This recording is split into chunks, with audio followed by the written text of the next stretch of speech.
So, sabi ko nga sa inyo guys, matatapos yung mga problema nyo sa buhay and mapapalitan ito ng mga magagandang swerte naman, mga kapiksi. Parang feeling ko, gagaan yung mga burdens nyo. Habang natatapos yung 2024 or habang papunta tayo sa pagtatapos ng 2024, parang unti-unting gumagaan, unti-unting bumibitaw kayo dun sa mga dalahin, mga excess baggage, parang natututo na kayong magparaya, magpaubaya, ganyan. Surrendering to the Lord, surrendering to the universe.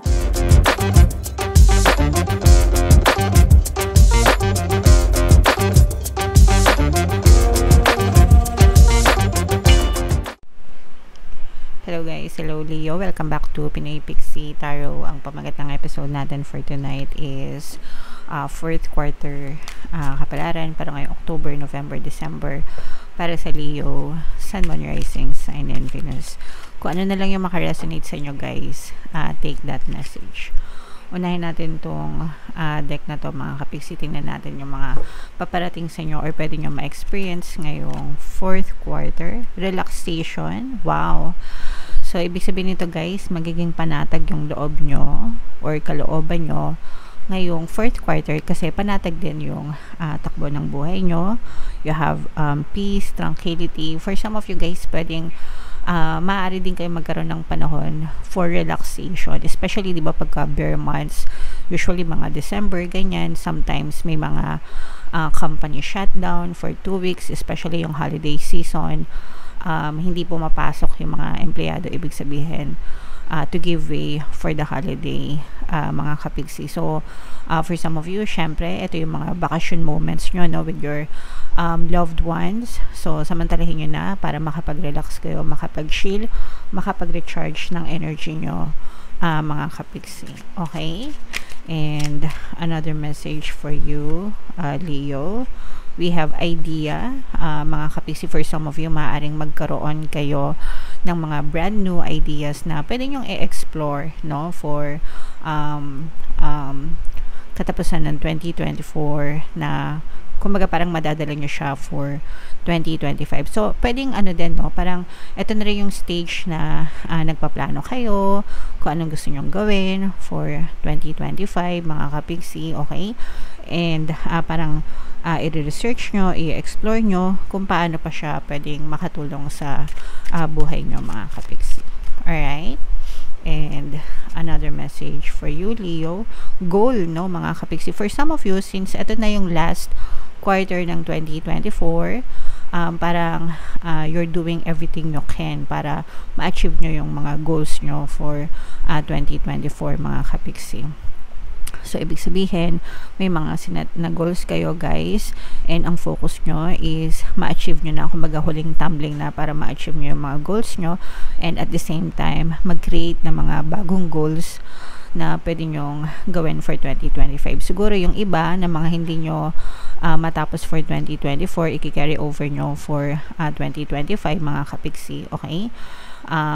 Pero, yeah, for some of you, you may be parang experiencing victory din na nai-hit nyo yung mga goals and yung mga milestones nyo, mga kapiksi. Okay? Alright. So, comment down below guys if feeling nyo nakaresonate kayo dyan. So, tingnan natin yung ganap sa inyo ngayong fourth quarter, mga kapiksi.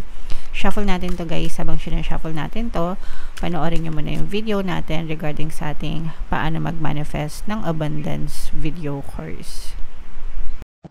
Kapiksi, sawa ka na ba sa mga struggles at hirap sa buhay mo?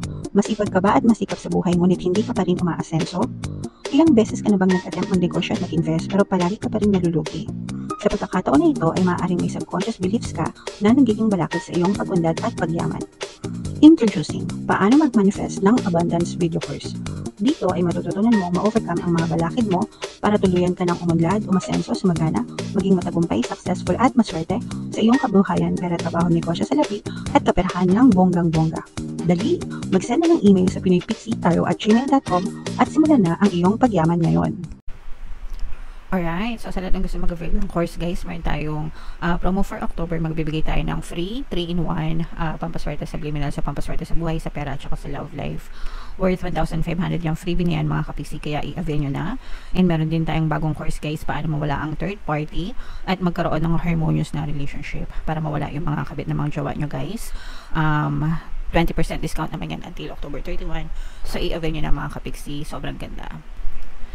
And Leo guys, kaya represent ng King of Wands. 3 beses tayo maglalatag ng spread mga kapiksi, isa for October, for November, for December. Pero anytime sa loob ng 4th quarter, pwede nyo siyang maranasan mga kapiksi. So ito guys, this is both negative and positive mga kapiksi. For some of you, may mga problema and challenges kayo na pinagdadaanan, pero this is also ending mga kapiksi. For some of you guys, parang feeling ko merong taong tutulong sa inyo para makawala kayo sa mga problema nyo or matapos yung mga problema nyo mga kapiksi, or parang makakaisip kayo ng mga paraan. Ito nga no, yung nakita natin na idea, eto mga kapiksi, parang ito yung mga pamamaraan, makakaisip kayo ng mga pamamaraan or mga idea para masolusyonan yung mga problema nyo sa buhay guys, okay? So sa mga kapiksi natin na nagdadanas ng problema, just keep on praying and keep on persisting mga kapiksi. Sooner or later, i-move din the universe yung mga tao, bagay, sitwasyon sa paligid mo para masolusyonan yung mga problema nyo mga kapiksi. And in your case, ganun nga yung nangyayari. Nakikita natin na maaari magkaroon ng katapusan yung mga problema nyo, magkaroon ng solusyon, and eventually makaka-andar din kayo or makaka-move on, makaka-move forward din kayo mga kapiksi.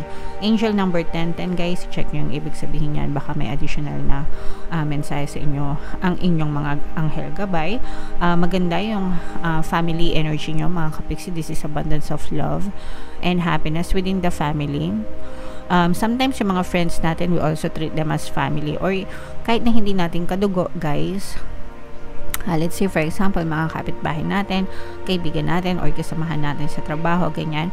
Pero in general, yung relationship nyo is magiging harmonious sa mga tao sa paligid nyo mga kapiksi. Mararamdaman nyo yung parang pagtutulungan nila or pagtulong nila sa inyo, especially sa panahon ng mga pangangailangan. Parang makikilala nyo rin guys yung mga totoong pagkatao ng mga tao sa paligid nyo, whether mapagkakatiwalaan sila or masasandalan sila or mga doblikara, ganyan. So parang i-reveal sa iyo ni universe kung sino yung mga totoong tao, yung mga sincere na tao versus sa mga fake friends or mga fake na tao na nasa quantum bubble nyo mga kapiksi, okay?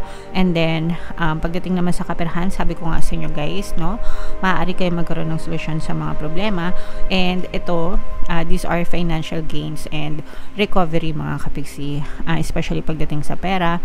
Maaari nyo nang parang babalik sa inyo yung mga good karma, yung mga effort, no, yung mga parang return of investment ba mga kapiksi, parang yung lahat ng mga bunga ng mga pagsisikap nyo in the past, yung mga effort nyo, yung mga pagiging mabait nyo din at pagiging matulungin, ito yung tag-ani season para sa inyo. So aanihin nyo yung mga mabubuting itinanim nyo in the past mga kapiksi, and sisimulan mong bumangon ulit, parang mamomotivate ulit kayo mga kapiksi. Kumbaga parang huling El Bimbo, ganyan. Huling hura for 2024, since ito na yung 4th quarter, parang hindi kayo papayag na matapos yung taon nyo na walang nangyayari sa buhay nyo. Ayan o, this is the energy of good luck, good fortune, swerte mga kapiksi. So tingnan natin guys, angel number 10 guys, no, or 10. Sabi ko nga sa inyo guys, matatapos din yung mga paghihirap nyo sa buhay. So, ilatag muna natin mga kapiksi. So, meron ditong presence ng Earth sign, Aquarius, Gemini, Libra, Earth sign, Capricorn, Taurus, Virgo. So, sabi ko nga sa inyo guys, matatapos yung mga problema nyo sa buhay and mapapalitan ito ng mga magagandang swerte naman mga kapiksi. Parang feeling ko gagaan yung mga burdens nyo. Habang natatapos yung 2024 or habang papunta tayo sa pagtatapos ng 2024, parang unti-unting gumagaan, unti-unting bumibitaw kayo dun sa mga dalahin mga excess baggage, parang natututo na kayong magparaya, magpaubaya, ganyan. Surrendering to the Lord, surrendering to the universe, mga kapiksi. Okay? And nakikita natin na parang unti-unting gagaan yung inyong pamumuhay, and unti-unti din gaganda yung pasok ng swerte sa inyo. So, i-mind nyo na yan guys sa comment section. Mind swerte, mind good luck, mind good fortune. Mag-ingat kayo guys sa mga, dahil sabi ko nga, no, ito yung oras na nagso-socialize kayo, mga kapiksi. For some of you guys, parang merong wound of the past, no? Parang sugat sa nakaraan na parang magbabalik, mga kapiksi. May kinalaman ito sa relasyon, or pwedeng nakarelasyon nyo sa romantic na relationship, or parang pwedeng nakatampuhan nyo na person, baka kaibigan, ganyan. Parang babalik yung time na mananariwa ulit yung sugat na yon, pero magkakaroon naman to ng peace offering, mga kapiksi. So parang merong tao na babalik sa inyo from the past na pwedeng mag-alok ng peace offering or mag-sorry sa inyo, mga kapiksi, pero parang yung iba sa inyo medyo sariwa pa yung sugat. So it's okay, just focus on your healing. Sometimes hindi naman namamadali yung pag-heal, mga kapiksi, no? Especially pagka medyo fresh pa sa memory nyo yung alaala, guys. So, take your time, focus on your healing. Kailangan na magkaroon talaga ng acceptance and forgiveness para mas mabilis kayong makamove on, mga kapiksi. And merong unexpected na, titingnan natin kung ano tong unexpected na to, mga kapiksi, pero merong unexpected na kaganapan, parang unexpected turn of event, mga kapiksi. Ibig sabihin, mababaliktad yung ikot ng mundo nyo for last quarter. Pwedeng ito yung swerte, mga kapiksi, no? Sabi ko nga sa inyo, unti-unti magkakaroon ng solusyon sa mga problema nyo, and unti-unti namang magbabago yung ikot ng swerte. So maaaring yun yung mga unexpected turn of event, parang hindi mo inaasahan na pwede ka pa pala maging maswerte. And luck is definitely a state of mind, mga kapiksi. So pag inisip mo na swerte ka, swerte ka. Pag inisip mo na malas ka, malas ka. It's just that, okay? So never assume na malas kayo, mga kapiksi, para hindi talaga kayo malasin sa buhay mo. Okay? Now, sa last month na to, mga kapiksi, but then again, no, anytime sa fourth quarter, pwede nyo ito ma-experience. Again, nakikita na naman natin na for some of you, pwede magkaroon ng conflict, no? Ito yung conflict sa pera, mga kapiksi. Pwede kayo magkaroon ng conflict sa pera with a specific person in your life. So, baka ano to eh.